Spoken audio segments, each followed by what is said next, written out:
So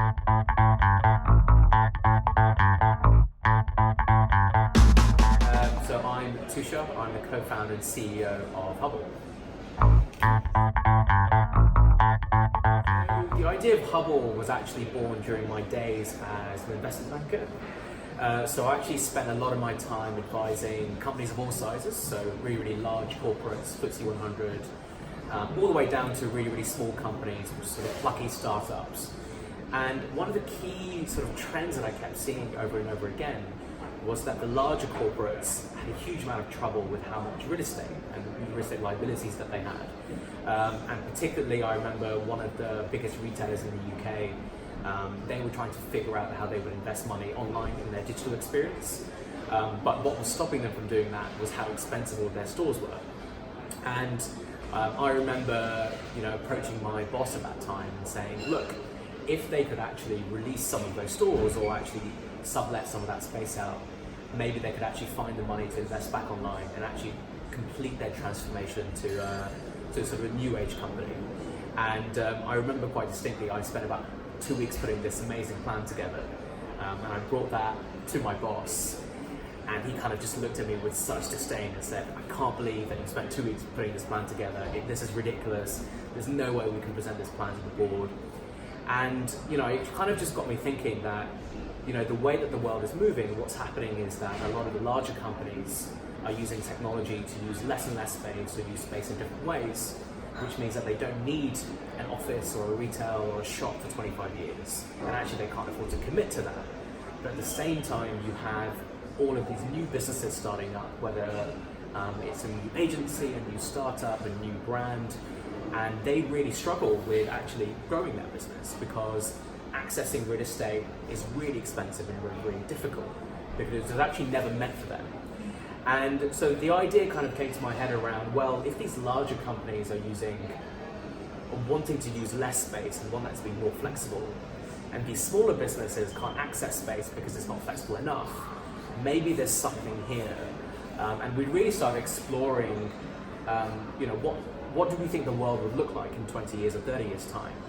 And the thesis that we built out was actually what would happen is small, medium-sized businesses would become the heart of the economy because you now can start a business with just a laptop. And a lot of these larger businesses will become like a lot of the big tech giants that we see. Uber is one of the largest transportation companies in the world, but it doesn't employ any drivers. Airbnb is one of the largest hotel companies in the world without any hotels. So actually, how you use real estate as a large company will fundamentally change. But the big problem was that there was no one really matching supply that no one wanted with the demand that everyone wanted. And that's where Hubble was created. Hubble was created to create a really easy way for these small, medium-sized businesses to access space, and a lot of these larger businesses to become leaner and leaner as well.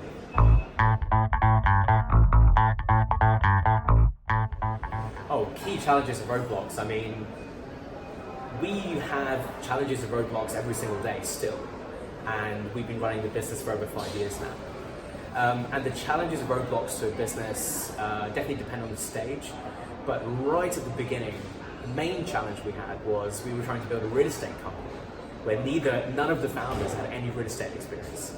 So trying to get taken seriously and in an industry where experience counts for a lot, your background counts for a lot, which company you work for counts for a lot, we found it pretty hard to be taken seriously as an ex-banker and a computer scientist, right? And the only way that we could be taken seriously was actually go and prove that what we were building was really, really valuable to customers. So very, very quickly, we ended up giving up trying to persuade the industry that what we were doing was amazing. We actually went and found customers who wanted our service and who wanted our product. And over time, we started building up that evidence that actually, guys, we're building something really valuable. This is really new. This is quite disruptive to your sector or innovative in your sector. And it's about time you started paying attention. And so that was a key challenge. And I think the other thing was that neither of us we were first-time entrepreneurs.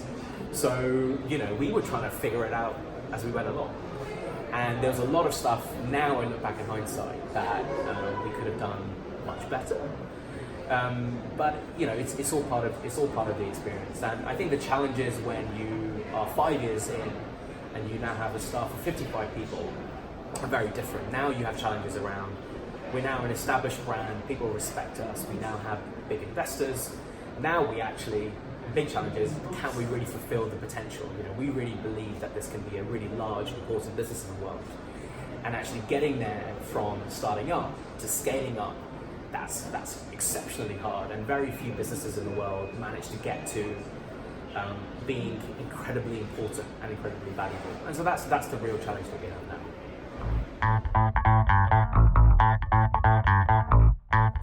I like to view it as a science experiment. So a business at an idea stage is you basically having an idea for a science experiment that you think will change the world.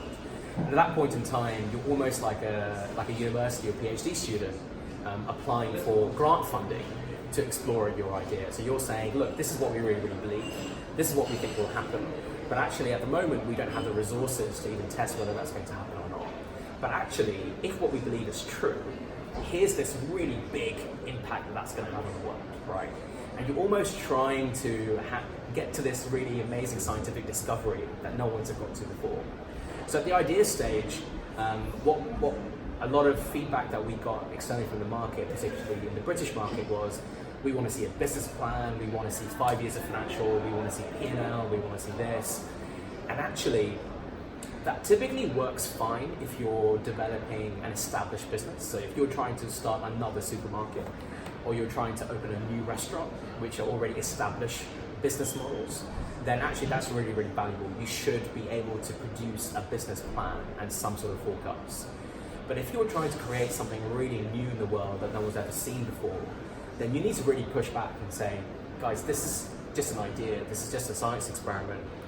You're basically funding us to conduct that experiment. And if that works, then the world is amazing for all of us. But if it doesn't, then we had a go, and we'll try again later. So I think at an idea stage, you should really be approaching in that way. And if you're looking for external funding, you should be really looking for investors who are happy to support that method of working, rather than someone who wants a 5 to 10 year established business plan. And I think the difference between the idea and seed stage is at the seed stage you've now got the money, right? So now at that point in time, you're trying to basically invalidate or validate your idea. But actually, if you invalidate it, you have about 12 to 18 months to go get the next idea or trying to evolve that idea. And the key is, can you do that as quickly as possible? So if we have this idea, can we invalidate or validate that idea in the next week? And if we validate it, right, what's the next step, what's the next step, what's the next step? And what you're trying to do before you get to Series A level is you're trying to basically prove now that you have a business rather than you have a science experiment. You're trying to prove that, look, we did the science experiment, what we initially thought didn't happen, but actually this other amazing thing happened. And we've now done all the research to figure out that this can be a business. We've also figured out key business fundamentals, such as what does the product look like? How will we go to market? What's our marketing sales look like? Who do we need to hire? Are we the right people to do this? We've kind of solved a lot of that equation. And now we believe that we can actually build this into a real business. So seed stage is all about proving that this is not just an idea, that this is actually a real business. And so now the difference between seed and Series A is really from startup to scale up.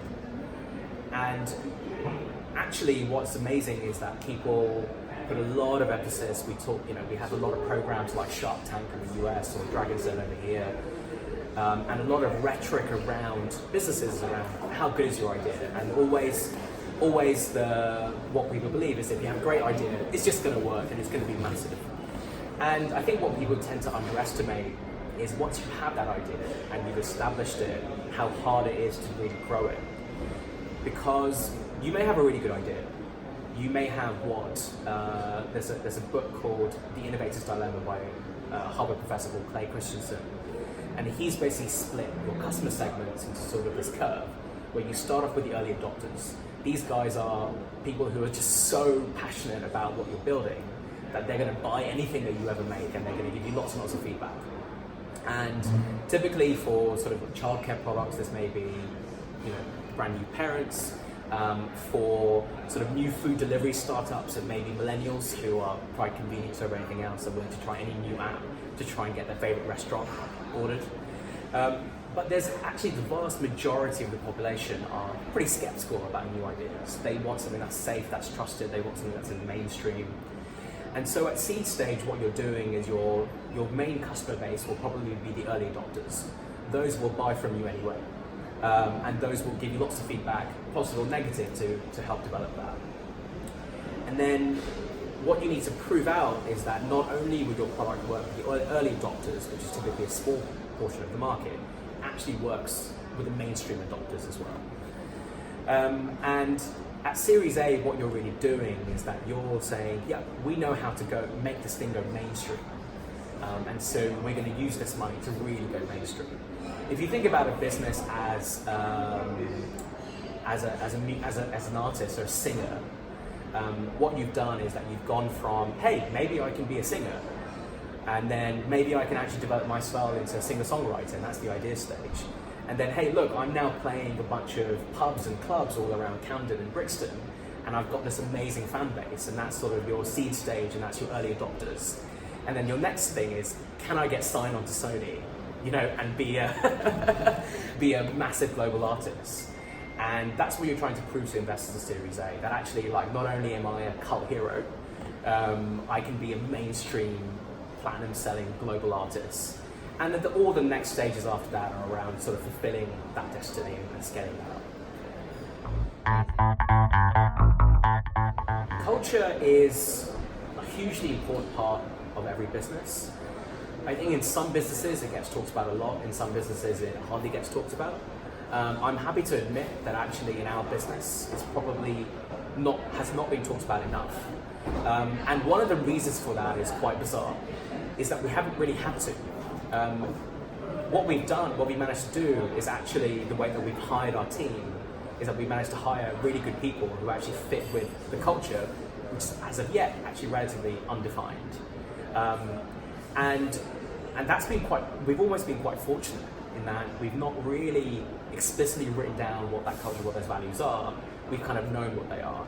And I think you can largely do that when you're a small company, but as soon as you start getting to our size, then that becomes really, really hard. And as soon as you start becoming even larger than that, you need to really write those things down, and you need to really write those principles down. So I think in the early days, it was mostly a combination of, let's hope that me and Tom as a co-founders are good people, and we will hire other good people, and then they will then hire other good people.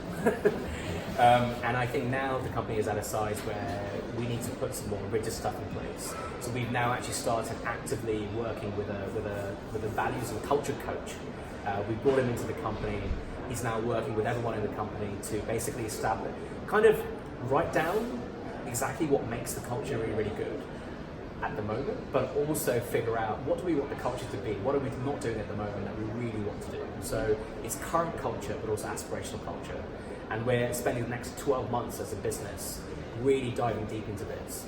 And the reason why I think it's really, really important now is because it affects how people make decisions. When you're at a crossroads and you're trying to decide, okay, should I do this thing or this thing? If you don't really have a framework or sort of a moral framework on how to make that decision, you get kind of stuck. And if you have 50 people getting kind of stuck 50 times a day, that really slows you down, and it also increases the chances of poor decisions or a bad customer experience or a product that doesn't work. And so if you really empower people with a framework of how they should be making decisions, it really empowers them to say, look, I can make this decision on my own. I'm really confident that this is the right decision because actually this is sitting in the culture and values of the company.